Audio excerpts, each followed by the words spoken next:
ਚਬਰ ਛਤਰ ਤਖਤ ਦੇ ਮਾਲਕ, ਗੁਰਤਾ ਗੱਦੀ ਤੇ ਬਿਰਾਜਮਾਨ, ਜਾਹਰਾ ਜਹੂਰ ਸਰਬ ਕਲਾ ਭਰਪੂਰ, ਸਰਬ ਸਾਂਝੀ ਵਾਲਤਾ ਦੇ ਪ੍ਰਤੀਕ, ਧੰਨ ਧੰਨ ਸਤਿਗੁਰੂ।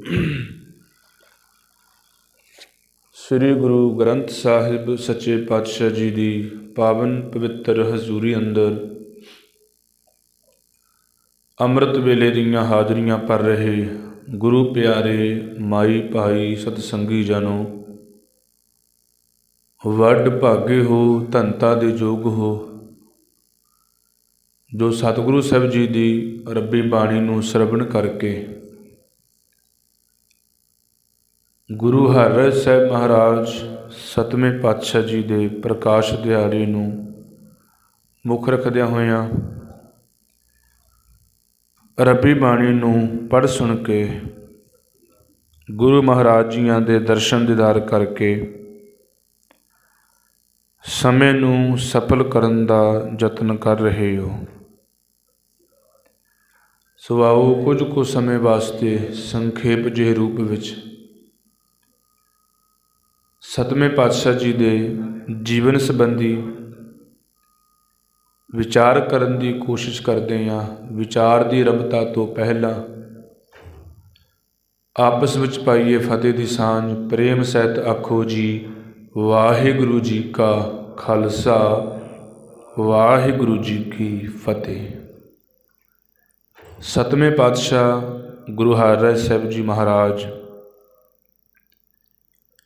ਛੇਵੇਂ ਪਾਤਸ਼ਾਹ ਗੁਰੂ ਹਰਗੋਬਿੰਦ ਸਾਹਿਬ ਜੀ ਦੇ ਇਹ ਪੋਤਰੇ ਲੱਗਦੇ ਨੇ। ਗੁਰੂ ਹਰਗੋਬਿੰਦ ਸਾਹਿਬ ਜੀ ਦੇ ਵੱਡੇ ਸਾਹਿਬਜ਼ਾਦੇ ਬਾਬਾ ਗੁਰਦਿੱਤਾ ਜੀ, ਤਿਨਾਂ ਦੇ ਮਹਿਲ ਮਾਤਾ ਨਿਹਾਲ ਕੌਰ ਜੀ ਤੇ ਕਈ ਇਤਿਹਾਸਕਾਰਾਂ ਨੇ ਰਾਜ ਕੌਰ ਵੀ ਇਹਨਾਂ ਦੀ ਧਰਮ ਸੁਪਤਨੀ ਮਾਤਾ ਜੀ ਦਾ ਜ਼ਿਕਰ ਕੀਤਾ ਹੈ। ਮਾਤਾ ਨਿਹਾਲ ਕੌਰ ਜੀ ਦੀ ਕੁੱਖ ਤੋਂ ਕੀਰਤਪੁਰ ਸਾਹਿਬ ਦੀ ਮੁਬਾਰਕ ਧਰਤੀ ਤੇ 30 ਜਨਵਰੀ ਸੰਨ 1616 ਦੇ ਵਿੱਚ ਇਹਨਾਂ ਦਾ ਆਗਮਨ ਹੁੰਦਾ ਹੈ, ਪ੍ਰਕਾਸ਼ ਹੁੰਦਾ ਹੈ। ਸਤਿਗੁਰੂ ਗੁਰੂ ਹਰਿ ਸਾਹਿਬ ਜੀ ਮਹਾਰਾਜ ਜਦੋਂ ਇਹਨਾਂ ਦਾ ਪ੍ਰਕਾਸ਼ ਹੋਇਆ ਕੀਰਤਪੁਰ ਸਾਹਿਬ ਦੀ ਧਰਤੀ 'ਤੇ, ਗੁਰੂ ਹਰਗੋਬਿੰਦ ਸਾਹਿਬ ਜੀ ਮਹਾਰਾਜ ਉਸ ਸਮੇਂ ਅੰਮ੍ਰਿਤਸਰ ਦੀ ਧਰਤੀ 'ਤੇ ਵਿਚਰ ਰਹੇ ਸਨ। ਜਦੋਂ ਇੱਕ ਸਿੱਖ ਨੇ ਜਾ ਕੇ ਖਬਰ ਦੱਸੀ ਹੈ ਕਿ ਪਾਤਸ਼ਾਹ ਜੀ ਅੱਜ ਆਪ ਜੀ ਦੇ ਘਰ ਪੋਤਰੇ ਨੇ ਜਨਮ ਲਿਆ ਹੈ, ਬਾਬਾ ਗੁਰਦਿੱਤਾ ਜੀ ਦੇ ਗ੍ਰਹਿ ਵਿਖੇ। ਗੁਰੂ ਹਰਗੋਬਿੰਦ ਸਾਹਿਬ ਜੀ ਨੇ ਉਸ ਸਮੇਂ ਬਚਨ ਕਹੇ ਕਿ ਵੱਡੀ ਵਸਤੂ ਦਾ ਇਹ ਗਾਹਕ ਆਇਆ ਹੈ, ਵੱਡੀ ਚੀਜ਼ ਦਾ ਇਹ ਗਾਹਕ ਆਇਆ ਹੈ। ਇਹ ਬੱਚਾ ਕੋਈ ਆਮ ਬੱਚਾ ਨਹੀਂ ਹੈ, ਇਹ ਸਤਿਗੁਰੂ ਗੁਰੂ ਨਾਨਕ ਸਾਹਿਬ ਜੀ ਦੇ ਤਖਤ ਸਾਹਿਬ ਦੀ ਸੇਵਾ ਸੰਭਾਲਣ ਵਾਸਤੇ ਹੀ ਸੰਸਾਰ 'ਤੇ ਆਇਆ ਹੈ। ਇਹਦੇ ਆਉਣ ਦੇ ਨਾਲ ਸੰਸਾਰ 'ਤੇ ਠੰਡ ਵਰਤੇਗੀ, ਜੋ ਵੈਰ ਵਿਰੋਧ ਹੈ ਉਹ ਬਿਲਕੁਲ ਮੁੱਕ ਜਾਏਗਾ। ਮਹਾਰਾਜ ਜੀ ਨੇ ਇਹ ਬਚਨ ਕਹੇ ਸਨ। ਅਤੇ ਇਤਿਹਾਸਕਾਰ ਪ੍ਰਿੰਸੀਪਲ ਸਤਬੀਰ ਸਿੰਘ ਲਿਖਦੇ ਨੇ ਕਿ ਮਹਾਰਾਜ ਨੂੰ ਜਦੋਂ ਖਬਰ ਪਹੁੰਚੀ ਸੀ ਅੰਮ੍ਰਿਤਸਰ ਦੀ ਧਰਤੀ 'ਤੇ, ਅਤੇ ਮਹਾਰਾਜ ਜੀ ਨੇ ਉਸ ਸਮੇਂ ਫਿਰ ਪੈਂਡਾ ਜੋ ਹੈ ਉਹ ਤੈਅ ਕੀਤਾ ਕੀਰਤਪੁਰ ਸਾਹਿਬ ਦੀ ਧਰਤੀ 'ਤੇ ਆਉਣ ਦਾ। ਮਹਾਰਾਜ ਨਗਰਾਂ ਸ਼ਹਿਰਾਂ ਵਿੱਚੋਂ ਹੁੰਦੇ ਹੋਏ ਸੰਗਤਾਂ ਦੇ ਵਿੱਚ ਗਰੀਬ ਗੁਰਬਿਆਂ ਨੂੰ ਦਾਨ ਦਿੰਦੇ ਹੋਏ, ਉਪਦੇਸ਼ ਬਖਸ਼ਿਸ਼ ਕਰਦੇ ਹੋਏ, ਲੋਕਾਂ ਵੱਲੋਂ ਸੰਗਤ ਵੱਲੋਂ ਵਧਾਈਆਂ ਮਿਲਦੀਆਂ ਨੇ। ਮਹਾਰਾਜ ਸਭ ਦੇ ਨਾਲ ਖੁਸ਼ੀਆਂ ਸਾਂਝੀਆਂ ਕਰਦੇ ਹੋਏ ਕੀਰਤਪੁਰ ਸਾਹਿਬ ਦੀ ਧਰਤੀ 'ਤੇ ਪਹੁੰਚਦੇ ਨੇ। ਆਪਣੇ ਹੱਥਾਂ ਦੇ ਵਿੱਚ, ਆਪਣੀ ਗੋਦ ਦੇ ਵਿੱਚ ਉਸ ਬਾਲਕ ਨੂੰ ਲਿਆ। ਛੇਵੇਂ ਪਾਤਸ਼ਾਹ ਜੀ ਨੇ ਆਪਣੀ ਗੋਦ ਵਿੱਚ ਲੈ ਕੇ बालक नूं बड़ा प्यार दिता है, बड़े बचन दिते उन्हां दे परथाए, जिन्हां नूं आपां वर कहने आ, बड़ियां बख्शिशां कीतियां अपने हत्थां दे विच लै के, ते नाम रखिया हर राए। ये 6वें पातशाह जी का ही नाम चुनिया होया सी, गुरु हर राय साहब जी का। हुण कुछ समय महाराज उत्थे ही कीरतपुर साहब की धरती ते रहे ने। 6वें पातशाह गुरु हरगोबिंद साहब जी अपनी ही हयाती विच उस बालक नूं पढ़ाते, पाठ सिखाते, शस्त्र विद्या घोड़ विद्या का अभ्यास जो है वो कराउंदे अपने पोतरे गुरु हरराय साहब जी नूं। ते जदों महाराज प्रसादा छकदे, बचिया होया अपना सीत प्रसाद गुरु हरराय साहब जी नूं देंदे अपने पोतरे नूं भी बेटा जी ये छको। जदों संगत नूं उपदेश करते सन ते उस समय भी गुरु हरराय साहब जी नूं अपने पास ही बिठाते सन, जदों भी संगत नूं उपदेश देंदे सन। इस ही तरह एक दिन की होया, बाबा गुरदित्ता जी गुरु हरराय साहब जी के पिता शिकार खेडण वास्ते गए ने। एक गऊ का शिकार किया जी, गऊ नूं मार दिता है। की होया, गऊ नूं मरी हुई नूं देख के बाबा गुरदित्ता जी बड़े निराश होए। उन्होंने मरी हुई गऊ जिहड़ी सी ना जिउंदी कर देती अपनी करामात दे राही। इधर पता लगा गुरु हरगोबिंद साहब जी नूं, कहन लगे बेटा भी अज तुसी अपनी करामात दे नाल मरी हुई गऊ जिउंदी कीती है। बेटा करामात दिखाउणी ये गुरु नानक दे घर दा कहर दा नाम है, करामात कहर दा नाम है। ते तुसी कहर कीता, रब दी करनी विच दखल अंदाजी कीती है, तुसी मरी हुई गऊ नूं जिंदा क्यों कीता है। ते उस समय 6वें पातशाह कहन लगे बेटा पहला तुहाडे भरा बाबा अटल राय ने ये गलती कीती सी, अपने साथी मोहन नूं जिवा के, जिहदी सप लड़न दे कारण मौत होई सी, ते बाबा अटल जी ने उहदे गल विच खुंडी पा के उहनूं फिर जीवित कर दिता। ते पातशाह गुरु हरगोबिंद साहब ने यही बचन कहे सन बाबा अटल राय जी नूं कि बेटा कल नूं इत्थे शाहूकारां दे राजियां दे पुत्र मरनगे ते लोग इत्थे लैणा बन के खड़े हो जाणगे कि साडे बच्चे नूं जिउंदा करो, साडे बच्चे नूं सही करो। बेटा ये गुरु नानक साहब दा घर है, इत्थे ये कुछ करामातां नहीं चलणीआं। बेटा हुण एक म्यान दे विच दो तलवारां नहीं रह सकदियां, जां तां तुसी रहोगे शरीर करके जां फिर असी रहांगे शरीर करके। ते उस समय बाबा अटल राय जी ने पिता गुरु दा हुक्म मान के अपने तन ते कपड़ा लिया, जपजी साहब जी का पाठ किया, चादर लैके लेट गए ते अपने तन नूं शरीर नूं इउं छड्ड दिता कि जिवें सप अपनी कुंज छड्ड दिंदा है। अपने प्राण त्याग दिते बाबा अटल राय जी ने, क्योंकि पिता गुरु के हुक्म की अवज्ञा सी। बाबा गुरदित्ता जी भी बहुत निराश होए, उन्होंने भी इस ही तरह किया, पिता गुरु जी का हुक्म मान के पाठ किया, इशनान करके पाठ किया, ते फिर संगत जी अपने जिहड़े प्राण सन वो त्याग दिते। हुण गुरु हरराय साहब जी ये गुरु हरगोबिंद साहब जी हयाती दे विच पले ने, शस्त्र चलाउण दा, शिकार खेडण दा इन्हां नूं बहुत ज़्यादा शौक सी। गुरु हरगोबिंद साहब जी ने वो रब्बी गुण गुरु हरराय साहब अपने पोतरे विच देखे ने, ते महाराज जी ने अपना समा नेड़े जान के अपनी गुरता गद्दी दे तखत ते अपने पोतरे गुरु हरराय साहब नूं बिठा दिता, क्योंकि ये ते हुंडी जिहड़ी है जिस दे कर्मां 'च सेवा लिखी है गुरता गद्दी दी तखत संभालण दी, उसे नूं ही ये सेवा मिलती है। और बाबा गुरदित्ता जी कोई वखरे नहीं, ये बाबा श्री चंद जी उदासीन मत दा ਪ੍ਰਚਾਰ ਕਰਦੇ ਰਹੇ। ਜਦੋਂ ਬਾਬਾ ਸ਼੍ਰੀ ਚੰਦ ਜੀ ਆਏ ਸਨ 6ਵੇਂ ਪਾਤਸ਼ਾਹ ਜੀ ਦੇ ਪਾਸ, ਮਹਾਰਾਜ ਨੇ ਹਾਲ ਚਾਲ ਪੁੱਛਿਆ ਬਾਬਾ ਸ਼੍ਰੀ ਚੰਦ ਨੇ, ਤੇ ਪੁੱਛਿਆ ਵੀ ਤੁਹਾਡੇ ਪੁੱਤਰ ਕਿੰਨੇ ਨੇ? ਗੁਰੂ ਹਰਗੋਬਿੰਦ ਸਾਹਿਬ ਕਹਿਣ ਲੱਗੇ 5 ਪੁੱਤਰ ਸਨ, ਵਾਹਿਗੁਰੂ ਦੀ ਕਿਰਪਾ ਦੇ ਨਾਲ ਇੱਕ ਰੱਬ ਨੂੰ ਪਿਆਰਾ ਹੋ ਗਿਆ ਬਾਬਾ ਅਟਲ ਰਾਏ। ਤੇ ਬਾਬਾ ਸ਼੍ਰੀ ਚੰਦ ਕਹਿਣ ਲੱਗੇ ਵੀ ਇਹਨਾਂ ਵਿੱਚੋਂ ਮੇਰਾ ਪੁੱਤਰ ਕਿਹੜਾ ਹੈ? ਤੇ ਗੁਰੂ ਹਰਗੋਬਿੰਦ ਸਾਹਿਬ ਕਹਿਣ ਲੱਗੇ ਬਾਬਾ ਜੀ ਇਹ ਸਾਰੇ ਤੁਹਾਡੇ ਹੀ ਨੇ, ਤੁਸੀਂ ਜਿਹਨੂੰ ਮਰਜ਼ੀ ਚੁਣ ਲਵੋ। ਤੇ ਉਸ ਸਮੇਂ ਬਾਬਾ ਸ਼੍ਰੀ ਚੰਦ ਨੇ ਬਾਬਾ ਗੁਰਦਿੱਤਾ ਜੀ ਨੂੰ ਚੁਣਿਆ ਸੀ। ਇਤਿਹਾਸਕਾਰ ਕਹਿੰਦੇ ਨੇ ਕਿ ਬਾਬਾ ਗੁਰਦਿੱਤਾ ਜੀ ਦਾ ਚਿਹਰਾ ਗੁਰੂ ਨਾਨਕ ਸਾਹਿਬ ਜੀ ਦੇ ਚਿਹਰੇ ਨਾਲ ਮਿਲਦਾ ਜੁਲਦਾ ਚਿਹਰਾ ਸੀ। ਹੋਰ ਪੁੱਤਰਾਂ ਨੂੰ ਬਾਬਾ ਕਿਉਂ ਨਹੀਂ ਕਿਹਾ? ਗੁਰੂ ਹਰਗੋਬਿੰਦ ਸਾਹਿਬ ਜੀ ਨੇ ਆਪਣੇ ਵੱਡੇ ਸਪੁੱਤਰ ਨੂੰ ਜਨਮ ਤੋਂ ਹੀ ਉਹਨਾਂ ਨੂੰ ਬਾਬਾ ਕਹਿਣਾ ਸ਼ੁਰੂ ਕਰ ਦਿੱਤਾ ਸੀ। ਇਸ ਦਾ ਭਾਵ ਇਹ ਸੀ ਕਿ ਗੁਰੂ ਹਰਗੋਬਿੰਦ ਸਾਹਿਬ ਜਾਣਦੇ ਸਨ ਕਿ ਇਹਨਾਂ ਦੇ ਘਰ ਜਿਸ ਬਾਲਕ ਨੇ ਜਨਮ ਲੈਣਾ ਉਹਨੇ ਗੁਰੂ ਨਾਨਕ ਸਾਹਿਬ ਦੇ ਤਖਤ ਦਾ ਮਾਲਕ ਬਣਨਾ।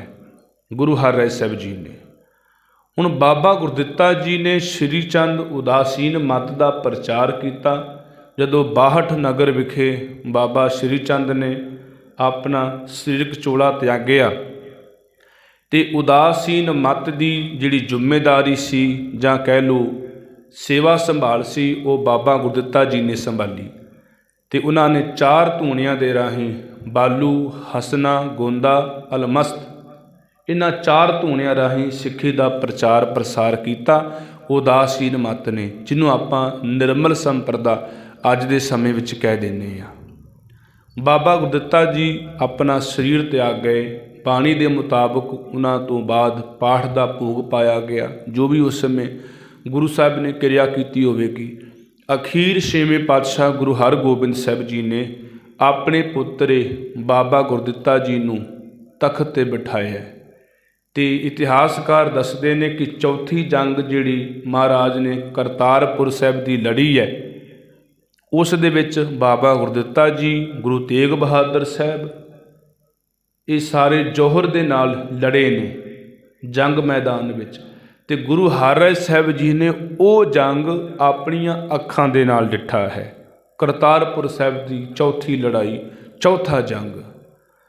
ਹੁਣ ਸੰਗਤ ਜੀ, ਬਾਬਾ ਗੁਰਦਿੱਤਾ ਜੀ ਦੇ ਸਪੁੱਤਰ ਗੁਰੂ ਹਰਿਰਾਏ ਸਾਹਿਬ ਜੀ ਨੂੰ ਗੁਰੂ ਹਰਗੋਬਿੰਦ ਸਾਹਿਬ ਜੀ ਨੇ ਤਖਤ ਸੰਭਾਲਿਆ। ਅੰਮ੍ਰਿਤ ਵੇਲੇ ਆਸਾ ਕੀ ਵਾਰ ਦਾ ਸ਼ਬਦ ਕੀਰਤਨ ਸਰਵਣ ਕੀਤਾ। ਸੰਗਤਾਂ ਨੂੰ ਦੂਰ ਦਰਾਡੇ ਤੱਕ ਸੁਨੇਹਾ ਦੇ ਦਿੱਤਾ ਕਿ ਭਾਈ ਅਸੀਂ ਹੁਣ ਪ੍ਰਭਪੁਰ ਪਿਆਨਾ ਕਰ ਜਾਣਾ। ਦੂਰ ਦਰਾਡੇ ਤੋਂ ਸੰਗਤਾਂ ਪਹੁੰਚ ਕਰਦੀਆਂ ਨੇ। ਤੇ ਗੁਰੂ ਹਰਿਰਾਏ ਸਾਹਿਬ ਜੀ ਮਹਾਰਾਜ ਤਿਨਾਂ ਨੂੰ ਗੁਰੂ ਹਰਗੋਬਿੰਦ ਸਾਹਿਬ ਜੀ ਨੇ ਆਪਣੇ ਤਖਤ 'ਤੇ ਬਿਠਾਇਆ। ਤਖਤ 'ਤੇ ਬਿਠਾ ਕੇ ਪਰਿਕਰਮਾ ਕੀਤੀਆਂ, ਮੱਥਾ ਟੇਕਿਆ। ਤੇ ਬਾਬਾ ਬੁੱਢਾ ਸਾਹਿਬ ਜੀ ਦੇ ਸਪੁੱਤਰ ਬਾਬਾ ਭਾਨਾ ਜੀ ਨੇ ਉਹਨਾਂ ਨੂੰ ਗੁਰਤਾ ਗੱਦੀ ਦੀ ਰਸਮ ਜਿਹੜੀ ਸੀ ਉਹ ਅਦਾ ਕੀਤੀ। ਕਈ ਕਹਿੰਦੇ ਜੀ ਤਿਲਕ ਲਗਾ ਕੇ ਰਸਮ ਅਦਾ ਕਰਦੇ ਸਨ, ਪਰ ਗੁਰੂ ਘਰ ਵਿੱਚ ਤਿਲਕ ਦੀ ਕੋਈ ਮਹਾਨਤਾ ਨਹੀਂ। ਤਿਲਕ ਦਿੱਤਾ ਜਾਂਦਾ ਹੈ ਜੋਗੀਆਂ ਨੂੰ ਜਾਂ ਰਾਜਿਆਂ ਨੂੰ, ਗੱਦੀ ਨਸ਼ੀਨਾਂ ਨੂੰ। ਇਸ ਘਰ ਵਿੱਚ ਤੇ ਜ਼ਿੰਮੇਵਾਰੀ ਸੌਂਪੀ ਜਾਂਦੀ ਹੈ। ਤਿਲਕ ਦੀ ਥਾਂ 'ਤੇ ਵਿਦਵਾਨ ਅਰਥ ਕਰਦੇ ਨੇ ਕਿ ਦਸਤਾਰਬੰਦੀ। ਅੱਜ ਵੀ ਕੋਈ ਮਹਾਂਪੁਰਖ ਕਿਸੇ ਸੰਪਰਦਾ ਦਾ ਚੜ੍ਹਾਈ ਕਰਦਾ ਹੈ ਤੇ ਉਹਦੇ 'ਤੇ ਤਿਲਕ ਨਹੀਂ ਲਾਇਆ ਜਾਂਦਾ ਮੱਥੇ 'ਤੇ, ਉਹਨੂੰ ਗੁਰਤਾ ਗੱਦੀ ਸੌਂਪੀ ਜਾਂਦੀ, ਭਾਵ ਜ਼ਿੰਮੇਵਾਰੀ ਸੌਂਪੀ ਜਾਂਦੀ ਹੈ। ਜੇ ਕਾਰ ਸੇਵਾ ਦੇ ਨਾਲ ਸੰਬੰਧਿਤ ਹੈ ਤੇ ਉਹਨੂੰ ਝਾੜੂ ਅਤੇ ਟੋਕਰੀ ਸੌਂਪੀ ਜਾਂਦੀ ਹੈ। ਉਹਦੀ ਝੋਲੀ ਵਿੱਚ ਝਾੜੂ ਪਾਇਆ ਜਾਂਦਾ ਤੇ ਸਰੋਪਾ ਪਾਇਆ ਜਾਂਦਾ ਗਲ ਵਿੱਚ, ਤੇ ਸਿਰ 'ਤੇ ਦਸਤਾਰਾ ਸਜਾਇਆ ਜਾਂਦਾ। ਗੁਰੂ ਹਰਗੋਬਿੰਦ ਸਾਹਿਬ ਜੀ ਨੇ ਗੁਰਤਾ ਗੱਦੀ ਬਖਸ਼ੀ ਆਪਣੇ ਪੋਤਰੇ ਗੁਰੂ ਹਰਿਰਾਏ ਸਾਹਿਬ ਨੂੰ ਤੇ ਹੁਕਮ ਕੀਤਾ, ਸੰਗਤ ਜੀ ਮੇਰੇ ਸਮਾਨ ਹੀ ਇਹਨਾਂ ਨੂੰ ਤੁਸੀਂ ਜਾਣਨਾ ਹੈ। ਮੇਰੇ ਵਿੱਚ ਤੇ ਇਸ ਮੇਰੇ ਪੋਤਰੇ ਵਿੱਚ ਕੋਈ ਫਰਕ ਨਹੀਂ ਹੈ। ਇਹਨਾਂ ਦਾ ਬਚਨ ਹੀ ਮੇਰਾ ਬਚਨ ਹੋਵੇਗਾ। ਗੁਰੂ ਹਰਗੋਬਿੰਦ ਸਾਹਿਬ ਜੀ ਨੇ ਗੁਰਤਾ ਗੱਦੀ ਆਪਣੇ ਪੋਤਰੇ ਗੁਰੂ ਹਰਿਰਾਏ ਸਾਹਿਬ ਨੂੰ ਸੰਭਾਲੀ। ਕੁਝ ਦਿਨਾਂ ਬਾਅਦ ਮਹਾਰਾਜ ਜੀ ਦਾ ਜੋਤੀ ਜੋਤ ਪੁਰਬ ਵੀ ਆਉਣਾ, ਆਪਾਂ ਉੱਥੇ ਵਾਚਾਂਗੇ कि पातशाह ਅੰਮ੍ਰਿਤ ਵੇਲੇ ਆਸਾ ਦੀ ਵਾਰ ਦਾ ਸ਼ਬਦ ਕੀਰਤਨ ਸਰਵਣ ਕਰਕੇ ਪ੍ਰਭਪੁਰ ਪਿਆਨਾ ਕਰ ਜਾਂਦੇ ਨੇ। ਆਪਣੇ ਹੱਥੀਂ ਗੁਰੂ ਹਰਿਰਾਏ ਸਾਹਿਬ ਜੀ ਸੰਸਕਾਰ ਕਰਦੇ ਨੇ। ਪਿਤਾ ਗੁਰੂ ਹਰਗੋਬਿੰਦ ਸਾਹਿਬ ਜੀ ਦਾ, ਦਾਦਾ ਜੀ ਦਾ ਚੰਦਨ ਦੀ ਚਿਖਾ ਤਿਆਰ ਕਰਕੇ ਅਖੀਰ ਸੰਗਤ ਜੀ ਕੁਝ ਰਾਜੇ ਜਿਹੜੇ ਨੇ ਮਹਾਰਾਜ ਦੇ ਪਿਆਰ ਦੇ ਬੱਧੇ ਹੋਏ ਚਿਖਾ ਦੇ ਵਿੱਚ ਛਾਲ ਮਾਰ ਦਿੰਦੇ ਨੇ ਕੀਰਤਪੁਰ ਸਾਹਿਬ ਵਿਖੇ। ਅਤੇ ਗੁਰੂ ਹਰਿਰਾਏ ਸਾਹਿਬ ਜੀ ਸਾਰਿਆਂ ਨੂੰ ਤਾੜਨਾ ਕਰਦੇ ਨੇ, ਭਾਈ ਗੁਰੂ ਕੋਈ ਸਰੀਰ ਨਹੀਂ, ਗੁਰੂ ਜੋਤ ਹੈ। ਇੱਕ ਸਰੀਰ ਨੂੰ ਛੱਡ ਕੇ ਜੋਤ ਦੂਜੇ ਸਰੀਰ ਵਿੱਚ ਪ੍ਰਵੇਸ਼ ਕਰ ਜਾਂਦੀ ਹੈ। ਇਸ ਕਰਕੇ ਤੁਸੀਂ ਉਸ ਦੇ ਭਾਣੇ ਵਿੱਚ ਰਹੋ। ਗੁਰੂ ਹਰਿਰਾਏ ਸਾਹਿਬ ਜੀ ਮਹਾਰਾਜ ਤਿਨਾਂ ਦਾ ਆਨੰਦ ਕਾਰਜ ਵੀ ਛੇਵੇਂ ਪਾਤਸ਼ਾਹ ਜੀ ਨੇ ਆਪਣੇ ਹੱਥੀਂ ਕਰਾਇਆ ਸੀ। ਅਨੂਪਗੜ੍ਹ ਜੋ ਯੂਪੀ ਦੇ ਵਿੱਚ ਇਹ ਸ਼ਹਿਰ ਹੈ, ਉੱਥੋਂ ਦੇ ਰਹਿਣ ਵਾਲੇ ਭਾਈ ਦਇਆ ਰਾਮ ਦੀ ਸੁਪੁੱਤਰੀ ਬੀਬੀ ਸੁਲੱਖਣੀ ਜੀ ਦੇ ਨਾਲ ਗੁਰੂ ਹਰਿਰਾਏ ਸਾਹਿਬ ਜੀ ਦਾ ਆਨੰਦ ਕਾਰਜ ਹੋਇਆ। ਤਿਨਾਂ ਦੇ ਗ੍ਰਹਿ ਤੋਂ ਬਾਬਾ ਰਾਮ ਰਾਏ ਵੱਡੇ ਸਪੁੱਤਰ ਦਾ ਜਨਮ ਅਤੇ ਛੋਟੇ ਸਪੁੱਤਰ ਗੁਰੂ ਹਰਿਰਾਏ ਸਾਹਿਬ ਜੀ ਦਾ ਪ੍ਰਕਾਸ਼ ਹੁੰਦਾ। ਅਤੇ ਇਤਿਹਾਸਕਾਰ ਦੱਸਦੇ ਨੇ ਕਿ ਇੱਕ ਸਪੁੱਤਰੀ ਹੈ ਬੀਬੀ ਰੂਪ ਕੌਰ ਗੁਰੂ ਹਰਿਰਾਏ ਸਾਹਿਬ ਜੀ ਦੀ। ਗੁਰੂ ਹਰਿਰਾਏ ਸਾਹਿਬ ਜੀ ਮਹਾਰਾਜ ਕੀਰਤਪੁਰ ਸਾਹਿਬ ਦੀ ਧਰਤੀ 'ਤੇ ਬਿਰਾਜਮਾਨ ਨੇ। ਕੱਲ੍ਹ ਵੀ ਬੇਨਤੀ ਕੀਤੀ ਸੀ ਕਿ ਮਹਾਰਾਜ ਨਿਰਭਉ ਅਤੇ ਨਿਰਵੈਰ ਨੇ। ਪਿਤਾ ਗੁਰੂ, ਦਾਦਾ ਗੁਰੂ ਨੇ ਜਦੋਂ ਗੁਰਤਾ ਗੱਦੀ ਸੌਂਪੀ ਸੀ, 4 ਜੰਗਾਂ ਛੇਵੇਂ ਪਾਤਸ਼ਾਹ ਨੇ ਲੜੀਆਂ ਨੇ। ਅਤੇ ਗੁਰੂ ਹਰਿਰਾਏ ਸਾਹਿਬ ਨੇ ਬੇਨਤੀ ਕੀਤੀ ਸੀ ਕਿ ਦਾਦਾ ਜੀ ਆਪ ਜੀ ਨੇ 4 ਜੰਗਾਂ ਲੜੀਆਂ ਨੇ, ਜੇਕਰ ਸਾਡੇ 'ਤੇ ਹਮਲਾਵਰ ਚੜ੍ਹ ਕੇ ਆਉਣਗੇ ਅਸੀਂ ਕੀ ਕਰਾਂਗੇ। ਅਤੇ ਗੁਰੂ ਹਰਗੋਬਿੰਦ ਸਾਹਿਬ ਕਹਿਣ ਲੱਗੇ ਕਿ 2200 ਘੋੜ ਸਵਾਰ ਹਰ ਸਮੇਂ ਆਪਣੇ ਨਾਲ ਤੁਸੀਂ ਤਿਆਰ ਬਰ ਤਿਆਰ ਰੱਖਣੇ। ਇਹਦਾ ਮਤਲਬ ਕਿ ਗੁਰੂ ਹਰਿਰਾਏ ਸਾਹਿਬ ਜੀ ਵੀ ਬਹੁਤ ਵੱਡੇ ਯੋਧੇ ਨੇ, ਜਿਨ੍ਹਾਂ ਨੇ 2200 ਘੋੜ ਸਵਾਰ। ਸੰਗਤ ਜੀ ਕਹਿ ਦੇਣਾ ਸੌਖਾ ਹੈ, ਕੋਈ ਜੰਗ ਨਹੀਂ। ਅਤੇ ਇਹ ਵੀ ਕਿਹਾ ਸੀ ਛੇਵੇਂ ਪਾਤਸ਼ਾਹ ਜੀ ਨੇ ਵੀ ਕਿਸੇ 'ਤੇ ਚੜ੍ਹਾਈ ਨਹੀਂ ਕਰਨੀ, ਜੇਕਰ ਕੋਈ ਚੜ੍ਹ ਕੇ ਆਵੇ ਉਹਨੂੰ ਫਿਰ ਚੜ੍ਹ ਕੇ ਆਏ ਦਾ ਜਵਾਬ ਵੀ ਤੁਸੀਂ ਦੇਣਾ ਹੈ।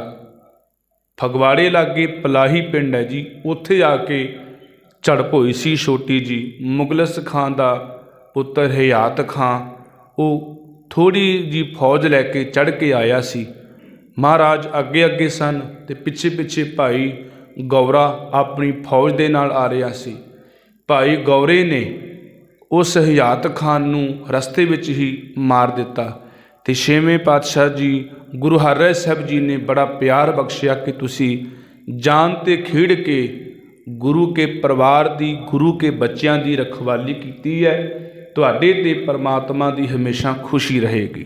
ਹੋਰ ਕੋਈ ਜੰਗ ਸੱਤਵੇਂ ਪਾਤਸ਼ਾਹ ਜੀ ਨੇ ਆਪਣੇ ਜੀਵਨ ਵਿੱਚ ਨਹੀਂ ਲੜੀ। ਮਹਾਰਾਜ ਗੁਰੂ ਹਰਿਰਾਏ ਸਾਹਿਬ ਜੀ ਨੇ ਕੀਰਤਪੁਰ ਸਾਹਿਬ ਦੀ ਧਰਤੀ 'ਤੇ ਇੱਕ ਦਵਾਖਾਨਾ ਬਣਾਇਆ। ਜਿਵੇਂ ਗੁਰੂ ਅਰਜਨ ਸਾਹਿਬ ਜੀ ਨੇ ਦਵਾਖਾਨਾ ਬਣਾਇਆ ਹੋਇਆ ਸੀ ਅਤੇ ਬਹੁਤ ਵੱਡੇ ਵੱਡੇ ਵੈਦ ਵੀ ਰੱਖੇ ਹੋਏ ਸਨ ਇਲਾਜ ਕਰਨ ਵਾਸਤੇ। ਇਸੇ ਤਰ੍ਹਾਂ ਸੱਤਵੇਂ ਪਾਤਸ਼ਾਹ ਜੀ ਨੇ ਕੀਰਤਪੁਰ ਸਾਹਿਬ ਦੀ ਧਰਤੀ 'ਤੇ ਦਵਾਖਾਨਾ ਬਣਾਇਆ ਹੋਇਆ। ਲੋਕ ਜਾਦੂ ਟੂਣਿਆਂ 'ਤੇ, ਧਾਗਿਆਂ, ਤਵੀਤਾਂ 'ਤੇ ਅੱਜ ਵੀ ਵਿਸ਼ਵਾਸ ਕਰਦੇ ਨੇ ਜੀ, ਦੁੱਖਾਂ ਤੋਂ ਕਿਸੇ ਤਰੀਕੇ ਦੇ ਨਾਲ ਬਚਿਆ ਜਾਏ। ਪਰ ਸੱਤਵੇਂ ਪਾਤਸ਼ਾਹ ਜੀ ਨੇ ਇਹ ਜਿਹੜੀ ਚੀਜ਼ ਸੀ ਇਹ ਭਰਮ ਜਾਲ ਤੋੜਿਆ ਕਿ ਜਿੱਥੇ ਭਾਈ ਦਵਾਈ ਦਾ ਕੰਮ ਹੈ ਉੱਥੇ ਦਵਾਈ ਨਹੀਂ ਕੰਮ ਕਰਨਾ, ਅਤੇ ਜਿੱਥੇ ਦਵਾ ਦਾ ਕੰਮ ਹੈ ਦੂਆ ਦਾ ਉੱਥੇ ਦੁਆ ਨੇ ਕੰਮ ਕਰਨਾ। ਉੱਥੇ ਧਾਗੇ ਤਵੀਤ ਜਾਦੂ ਟੂਣੇ ਤੁਹਾਨੂੰ ਦੁੱਖਾਂ ਤੋਂ ਬਚਾ ਨਹੀਂ ਸਕਦੇ, ਚੇਤੇ ਰੱਖਿਓ। ਸੱਤਵੇਂ ਪਾਤਸ਼ਾਹ ਜੀ ਨੇ ਦਵਾਖਾਨਾ ਕੀਰਤਪੁਰ ਸਾਹਿਬ ਦੀ ਧਰਤੀ 'ਤੇ ਬਣਾਇਆ। ਉੱਥੇ ਫੁੱਲ ਬਗੀਚੇ, ਬਾਗ ਬਗੀਚੇ ਵੀ ਲਗਾਏ ਗਏ ਨੇ। ਅਤੇ ਇੱਕ ਇਤਿਹਾਸਕਾਰ ਨੇ ਲਿਖਿਆ ਕਿ 52 ਬਾਗ ਜਿਹੜੇ ਸਨ ਗੁਰੂ ਹਰਿਰਾਏ ਸਾਹਿਬ ਜੀ ਨੇ ਲਗਵਾਏ ਨੇ। ਉਹਨਾਂ ਬਾਗਾਂ ਦੇ ਵਿੱਚ ਕੀਮਤੀ ਦਵਾਈਆਂ, ਜੜੀਆਂ ਬੂਟੀਆਂ ਵੀ ਲਾਈਆਂ ਹੋਈਆਂ ਸਨ। ਜੇਕਰ ਕੋਈ ਵੀ ਨਿਰਾਸ਼ ਹੋ ਕੇ ਆਉਂਦਾ, ਜਿਹਦਾ ਕੋਈ ਇਲਾਜ ਕਿਸੇ ਥਾਂ ਤੋਂ ਨਹੀਂ ਹੁੰਦਾ ਸੀ, ਮਹਾਰਾਜ ਬਿਨਾਂ ਕਿਸੇ ਭੇਦ ਭਾਵ, ਬਿਨਾਂ ਕਿਸੇ ਜਾਤ ਪਾਤ, ਵਿਤਕਰੇ ਤੋਂ ਆਏ ਗਏ ਦਾ ਇਲਾਜ ਕਰਦੇ ਸਨ ਗੁਰੂ ਹਰਿਰਾਏ ਸਾਹਿਬ ਜੀ। ਦਾਰਾ ਸ਼ਿਕੋ ਜਿਹਦਾ ਪਿਤਾ ਸ਼ਾਹਜਹਾਨ ਤੇ ਔਰੰਗਜ਼ੇਬ ਨੇ ਸ਼ੇਰ ਦਾ ਵਾਲ ਦੇ ਕੇ ਮਾਰਨਾ ਚਾਹਿਆ, ਦਾਰਾ ਸ਼ਿਕੋ ਨੂੰ ਬੜੇ ਬੜੇ ਉਹਨੇ ਇਲਾਜ ਕੀਤੇ ਵੈਦਾਂ ਹਕੀਮਾਂ ਤੋਂ, ਕਿਤੋਂ ਵੀ ਉਹਨੂੰ ਅਰੋਗਤਾ ਨਹੀਂ ਮਿਲੀ। ਆਖੀਰ ਕਿਸੇ ਨੇ ਦੱਸ ਪਾਈ ਕਿ ਜਿਹੜੀ ਦਵਾਈ ਦੀ ਤੈਨੂੰ ਜ਼ਰੂਰਤ ਹੈ ਜੜੀਆਂ ਬੂਟੀਆਂ ਦੀ, ਉਹ ਸਤਵੇਂ ਪਾਤਸ਼ਾਹ ਗੁਰੂ ਹਰਿਰਾਏ ਸਾਹਿਬ ਦੇ ਘਰ ਦਵਾਖਾਨੇ ਕੀਰਤਪੁਰ ਸਾਹਿਬ ਦੀ ਧਰਤੀ 'ਤੇ ਮਿਲਣਗੀਆਂ। ਇਹ ਦਾਰਾ ਸ਼ਿਕੂ ਮਹਾਰਾਜ ਜੀ ਦੇ ਕੋਲ ਆਇਆ ਅਤੇ ਪਾਤਸ਼ਾਹ ਜੀ ਨੇ ਵਿਤਕਰਾ ਨਹੀਂ ਕੀਤਾ। ਜੋ ਉਹਨੂੰ ਦਵਾਈ ਬੂਟੀ ਦੀ ਲੋੜ ਸੀ ਅਤੇ ਪਾਤਸ਼ਾਹ ਜੀ ਨੇ ਉਹਨੂੰ ਰਾਜੀ ਕੀਤਾ। ਅਖੀਰਲੇ ਦਮ ਤੱਕ ਵੀ ਉਹਨੇ ਗੁਰੂ ਘਰ ਦਾ ਅਹਿਸਾਸ ਸੀ, ਜਿਹੜਾ ਅਹਿਸਾਨ ਸੀ ਨਾ, ਉਹ ਭੁਲਾਇਆ ਨਹੀਂ। ਹੁਣ ਮਹਾਰਾਜ ਸ਼ਿਕਾਰ ਖੇਡਣ ਵਾਸਤੇ ਜਾਂਦੇ ਨੇ, ਜਿਉਂਦੇ ਸ਼ਿਕਾਰ ਫੜ ਕੇ ਲੈ ਕੇ ਆਉਂਦੇ ਨੇ, ਉਹਨਾਂ ਨੂੰ ਸੈਕਚਰ ਦੇ ਵਿੱਚ ਆ ਕੇ ਰੱਖ ਦਿੰਦੇ ਨੇ, ਜਿਹਨੂੰ ਅੱਜ ਦੇ ਸਮੇਂ ਵਿੱਚ ਆਪਾਂ ਚਿੜੀਆ ਘਰ ਕਹਿ ਦਿੰਦੇ ਹਾਂ ਜੀ। ਜਿਉਂਦੇ ਜੀ ਜਾਨਵਰਾਂ ਨੂੰ, ਪੰਛੀਆਂ ਨੂੰ ਉਹ ਰੱਖ ਦਿੰਦੇ ਨੇ। ਇਤਨੇ ਕੋਮਲ ਹਿਰਦੇ ਵਾਲੇ ਸਨ ਪਾਤਸ਼ਾਹ ਜੀ, ਜਿਨ੍ਹਾਂ ਨੂੰ ਨਿਰਭਉ ਅਤੇ ਨਿਰਵੈਰ ਸ਼ਬਦ ਕਿਹਾ। ਪੰਛੀ ਕੋਈ ਜੇਕਰ ਜ਼ਖਮੀ ਹੋ ਜਾਂਦਾ ਤਾਂ ਉਹਦਾ ਆਪਣੇ ਹੱਥੀਂ ਇਲਾਜ ਕਰਦੇ ਸਨ, ਅਤੇ ਜਦੋਂ ਖਾਣਾ ਖਾਂਦੇ ਸਨ, ਪ੍ਰਸ਼ਾਦਾ ਛਕਦੇ ਸਨ, ਅਤੇ ਨਿੱਕੀਆਂ ਨਿੱਕੀਆਂ ਬੁਰਕੀਆਂ ਕਰ ਲੈਂਦੇ ਅਤੇ ਉਹ ਜਾ ਕੇ ਪੰਛੀਆਂ ਨੂੰ ਚੋਗਾ ਚੁਗਾਉਂਦੇ। ਕੋਮਲ ਹਿਰਦੇ ਦੇ ਮਾਲਕ ਸਨ। ਜਿਵੇਂ ਫੁੱਲ ਟੁੱਟਾ ਸੀ ਬਾਗ ਦੇ ਵਿੱਚ, ਛੇਵੇਂ ਪਾਤਸ਼ਾਹ ਜੀ ਨੇ ਤਾੜਨਾ ਕੀਤੀ, ਬੇਟਾ ਦਾਮਨ ਸੰਕੋਚ ਚਲੇ ਹੈ, ਵੀ ਜੇਕਰ ਚੋਲਾ ਵੱਡਾ ਪਾ ਲਈਏ ਤਾਂ ਉਹਨੂੰ ਸੰਭਾਲ ਕੇ ਚੱਲਣਾ ਪੈਂਦਾ ਹੈ, ਵੀ ਸਾਡੇ ਕਾਰਨ ਕਰਕੇ ਕੋਈ ਦੁਖੀ ਨਾ ਹੋਵੇ, ਕੋਈ ਟੁੱਟੇ ਨਾ ਸਾਡੇ ਕਰਕੇ। ਇਸ ਕਰਕੇ ਜ਼ਿੰਮੇਦਾਰੀ ਇੱਕ ਇਹੋ ਜਿਹੀ ਚੀਜ਼ ਹੈ ਕਿ ਜਿਹਨੂੰ ਸੰਭਾਲਣ ਲੱਗਿਆਂ ਜਾਂ ਜਿਸ ਅਹੁਦੇ 'ਤੇ ਬੈਠਣ ਸਮੇਂ ਇਹੋ ਜਿਹਾ ਕੰਮ ਕਰੋ ਕਿ ਅਗਲਾ ਤੁਹਾਡੇ ਕੰਮ ਤੋਂ ਕਦੇ ਵੀ ਨਿਰਾਸ਼ ਨਾ ਹੋਵੇ, ਅਗਲੇ ਨੂੰ ਤੁਹਾਡੇ ਕੰਮ ਦੇ ਵਿੱਚ ਖੁਸ਼ੀ ਮਹਿਸੂਸ ਹੋਵੇ। ਅਤੇ ਇਹੀ ਬਚਨ ਗੁਰੂ ਹਰਿਰਾਏ ਸਾਹਿਬ ਜੀ ਨੂੰ ਸਮਝਾਏ ਸਨ ਕਿ ਬੇਟਾ ਜੇਕਰ ਵੱਡਾ ਚੋਲਾ ਪਾ ਲਈਏ ਤਾਂ ਉਨੀ ਵੱਡੀ ਹੀ ਜ਼ਿੰਮੇਦਾਰੀ ਬਣ ਜਾਂਦੀ ਹੈ। ਭਾਵ ਇਹਦਾ ਇਹ ਸੀ, ਸਾਨੂੰ ਸਿੱਖਿਆ ਦਿੱਤੀ ਹੈ ਕਿ ਜਿੰਨਾ ਮਰਜ਼ੀ ਉਹਦਾ ਪ੍ਰਾਪਤ ਕਰ ਲਈਏ, ਇਹੋ ਜਿਹੇ ਕੰਮ ਕਰੋ ਕਿ ਲੋਕਾਂ ਦੀ ਤੁਹਾਡੇ 'ਤੇ ਖੁਸ਼ੀ ਹੋਵੇ, ਲੋਕ ਤੁਹਾਡੇ ਤੋਂ ਕਦੇ ਵੀ ਨਿਰਾਸ਼ ਨਾ ਹੋਣ। ਹੁਣ ਸਤਵੇਂ ਪਾਤਸ਼ਾਹ ਜੀ ਮਹਾਰਾਜ ਕੀਰਤਪੁਰ ਸਾਹਿਬ ਦੀ ਧਰਤੀ 'ਤੇ ਬਿਰਾਜਮਾਨ ਨੇ। ਬੜੇ ਉਹਨਾਂ ਨੇ ਸੰਗਤ ਜੀ ਆਪਣੇ ਜੀਵਨ ਵਿੱਚ ਕੌਤਕ ਕੀਤੇ ਨੇ। ਕਿਤੇ ਭਾਈ ਗੋਂਦਾ ਕਾਬਲ ਦੀ ਧਰਤੀ 'ਤੇ ਜਾਂਦਾ, ਉਹ ਇੱਕ ਦਿਨ ਅੰਮ੍ਰਿਤ ਵੇਲੇ ਇਸ਼ਨਾਨ ਕਰਕੇ ਪਾਤਸ਼ਾਹ ਜੀ ਦੇ ਚਰਨਾਂ ਦਾ ਧਿਆਨ ਧਰਦਾ, ਐਸਾ ਚਰਨਾਂ ਵਿੱਚ ਖੁੱਭ ਜਾਂਦਾ ਹੈ ਕਿ ਮਹਾਰਾਜ ਜੀ ਦੇ ਚਰਨ ਉਹਨੇ ਆਪਣੇ ਮਨ ਕਰਕੇ ਫੜੇ ਹੋਏ ਸਨ। ਇੱਧਰ ਲਾਂਗਰੀ ਸਿੱਖ ਨੇ ਆਵਾਜ਼ ਦਿੱਤੀ ਕਿ ਮਹਾਰਾਜ ਲੰਗਰ ਪ੍ਰਸ਼ਾਦਾ ਤਿਆਰ ਹੈ, ਆਪ ਕਿਰਪਾ ਕਰਕੇ ਲੰਗਰ ਪ੍ਰਸ਼ਾਦਾ ਛਕੋ। ਪਾਤਸ਼ਾਹ ਜੀ ਆਪਣੇ ਸਿੰਘਾਸਨ ਤੋਂ ਉੱਠੇ ਨਹੀਂ। ਮਹਾਰਾਜ ਜਾਣਦੇ ਸਨ ਜੇਕਰ ਉੱਠੇ ਤੇ ਭਾਈ ਗੋਂਦੇ ਦੀ ਸਮਾਧੀ ਟੁੱਟਦੀ ਹੈ।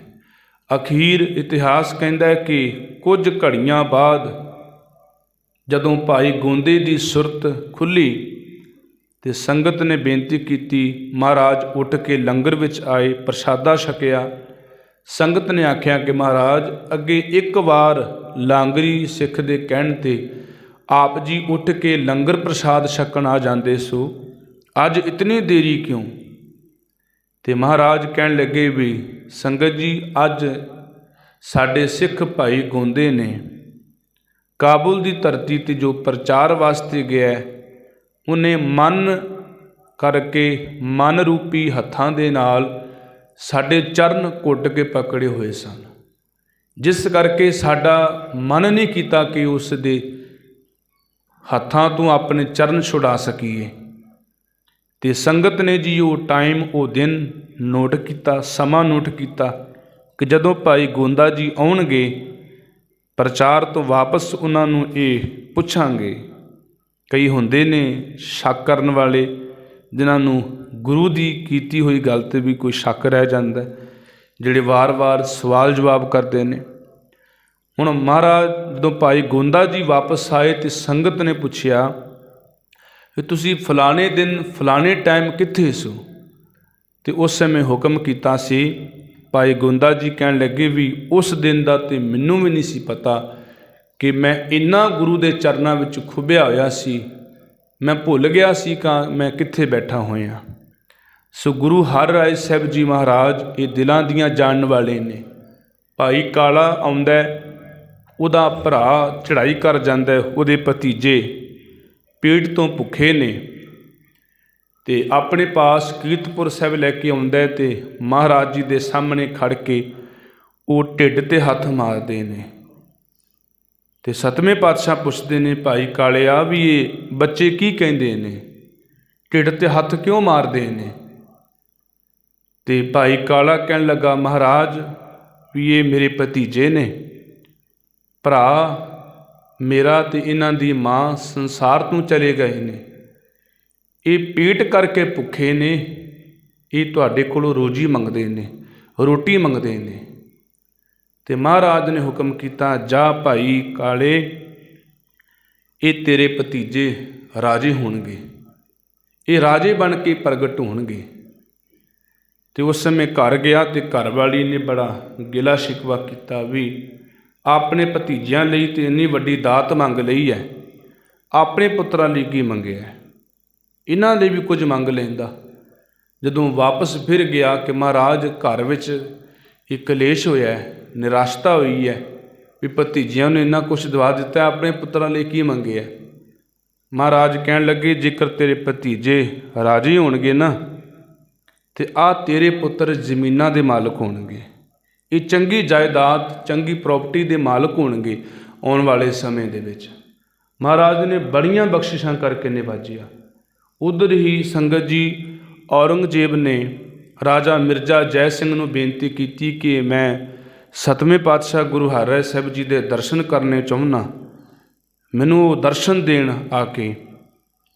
ਰਾਜਾ ਮਿਰਜ਼ਾ ਜੈ ਸਿੰਘ ਆਉਂਦਾ, ਸਤਵੇਂ ਪਾਤਸ਼ਾਹ ਨੂੰ ਬੇਨਤੀ ਕਰਦਾ ਕਿ ਔਰੰਗਜ਼ੇਬ ਤੁਹਾਡੇ ਦਰਸ਼ਨ ਕਰਨੇ ਚਾਹੁੰਦਾ, ਉਹਨੂੰ ਕਿਰਪਾ ਕਰਕੇ ਦਰਸ਼ਨ ਦਿਓ।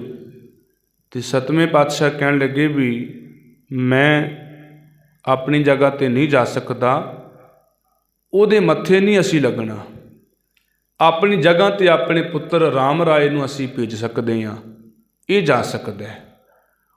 ਹੁਣ ਕਵੀ ਸੰਤੋਖ ਸਿੰਘ ਜੀ ਨੇ ਲਿਖਿਆ ਜੀ 72 ਸ਼ਕਤੀਆਂ 72 ਕਰਾਮਾਤਾਂ ਦੇ ਕੇ ਸਤਵੇਂ ਪਾਤਸ਼ਾਹ ਜੀ ਨੇ ਆਪਣੇ ਪੁੱਤਰ ਨੂੰ ਤੋਰਿਆ ਕਿ ਜਾਓ ਬੇਟਾ, ਔਰੰਗਜ਼ੇਬ ਕੋਈ ਵੀ ਗੱਲ ਕਰੇ ਗੁਰੂ ਘਰ ਬਾਰੇ ਤੇ ਤੁਸੀਂ ਦਲੀਲ ਆਪਣਾ ਪੱਖ ਪੇਸ਼ ਕਰਨਾ ਗੁਰੂ ਘਰ ਦਾ, ਵੀ ਉਹਦੀਆਂ ਗੱਲਾਂ ਵਿੱਚ ਨਹੀਂ ਆਉਣਾ, ਡਰਨਾ ਨਹੀਂ, ਝਿਜਕਣਾ ਨਹੀਂ।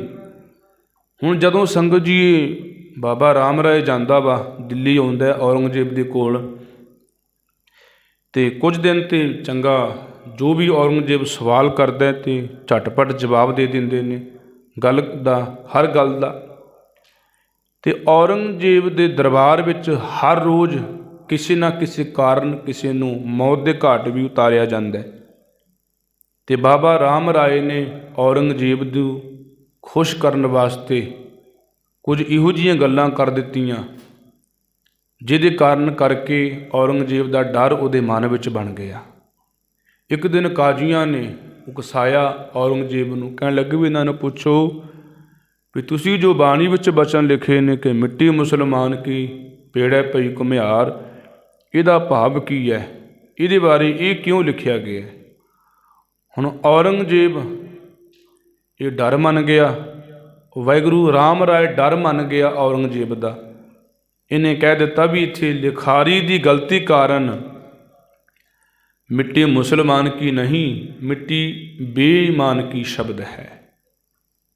ਤੇ ਉਸ ਸਮੇਂ ਗੁਰੂ ਹਰਿਰਾਏ ਸਾਹਿਬ ਨੂੰ ਪਤਾ ਲੱਗਾ ਵੀ ਉਸ ਸਾਡੇ ਪੁੱਤਰ ਨੇ ਬਾਣੀ ਦੀ ਪੰਕਤੀ ਬਦਲੀ ਹੈ, ਵੀ ਕਹਿ ਦਿੱਤਾ ਕਿ ਭਾਈ ਇਹ ਅੱਜ ਤੋਂ ਸਾਡਾ ਪੁੱਤਰ ਨਹੀਂ ਹੈ, ਅਸੀਂ ਇਹਦੇ ਪਿਤਾ ਨਹੀਂ ਹਾਂ।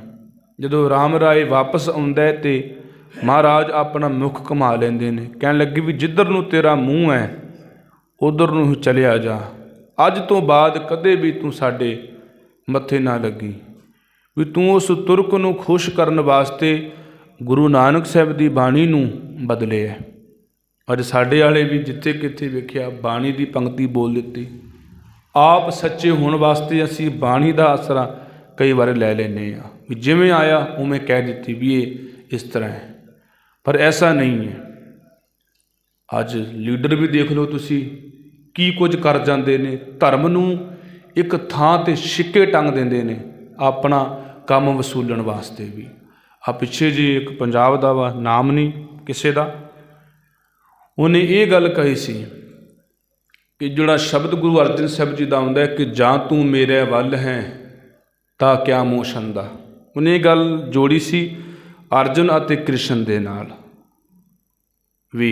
ਅਰਜੁਨ ਨੇ ਕਿਹਾ ਕ੍ਰਿਸ਼ਨ ਨੂੰ ਵੀ ਜੀ ਤੂੰ ਮੇਰੇ ਵੱਲ ਹੈ ਤੇ ਮੈਨੂੰ ਕੀ ਹੋ ਸਕਦਾ। ਹਾਲਾਂਕਿ ਇਹ ਸ਼ਬਦ ਗੁਰੂ ਅਰਜਨ ਸਾਹਿਬ ਜੀ ਦਾ ਹੈ, ਉਹਨੇ ਆਪਣੇ ਮੁਤਾਬਕ ਉਹਨੇ ਜੋੜਨਾ ਚਾਹਿਆ। ਫਿਰ ਉਹਨੂੰ ਇਹ ਲਾਹਨਤਾਂ ਪਈਆਂ ਵੀ ਕੌਮ ਵੱਲੋਂ ਵੀ ਭਾਈ ਇਹ ਲੋਕ ਕੁਝ ਵੀ ਕਰ ਸਕਦੇ ਨੇ ਧਰਮ ਦੇ ਨਾਲ। ਆ ਕੀ ਕੁਝ ਵਾਪਰਿਆ ਪਿਛਲੇ ਦਿਨਾਂ ਦੇ ਵਿੱਚ ਪੰਜਾਬ ਦੀ ਧਰਤੀ 'ਤੇ। ਗੁਰੂ ਕਿਰਪਾ ਕਰੇ ਇਹ ਨਾ ਖਿਲਵਾੜ ਹੋਵੇ ਇਹੋ ਜਿਹਾ।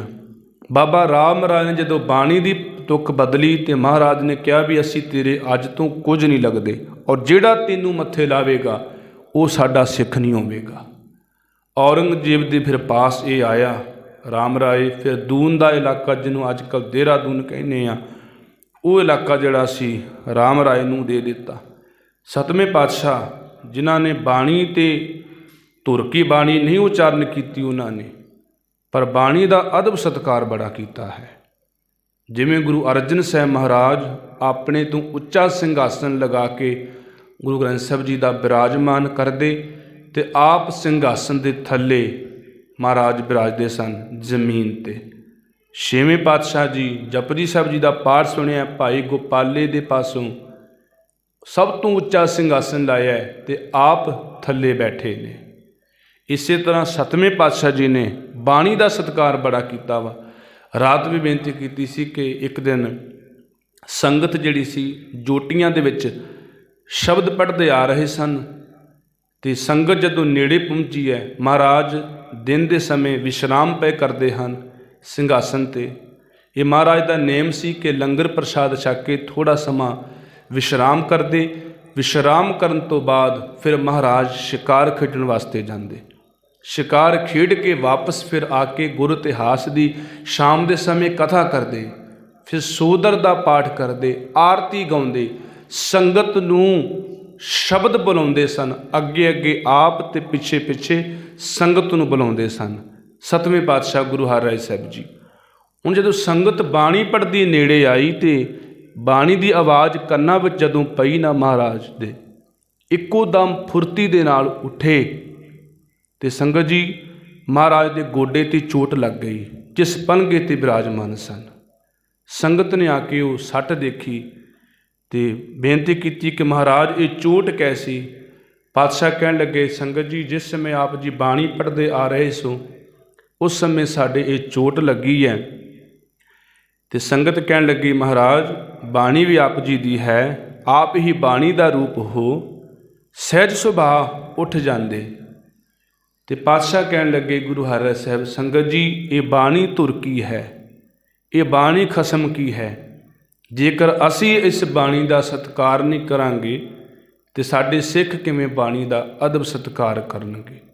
ਇਹਦੇ ਤੋਂ ਸਾਨੂੰ ਵੀ ਬਹੁਤ ਵੱਡੀ ਸਿੱਖਿਆ ਮਿਲਦੀ ਹੈ ਕਿ ਕਿਤੇ ਵੀ ਮਹਾਰਾਜ ਗੁਰੂ ਸਾਹਿਬ ਜਾਣ ਤੇ ਸਾਡਾ ਫਰਜ਼ ਬਣਦਾ ਕਿ ਅਦਬ ਸਤਿਕਾਰ ਵਜੋਂ ਉਹਨਾਂ ਦੇ ਉੱਠ ਕੇ ਖੜੇ ਹੋ ਜਾਈਏ।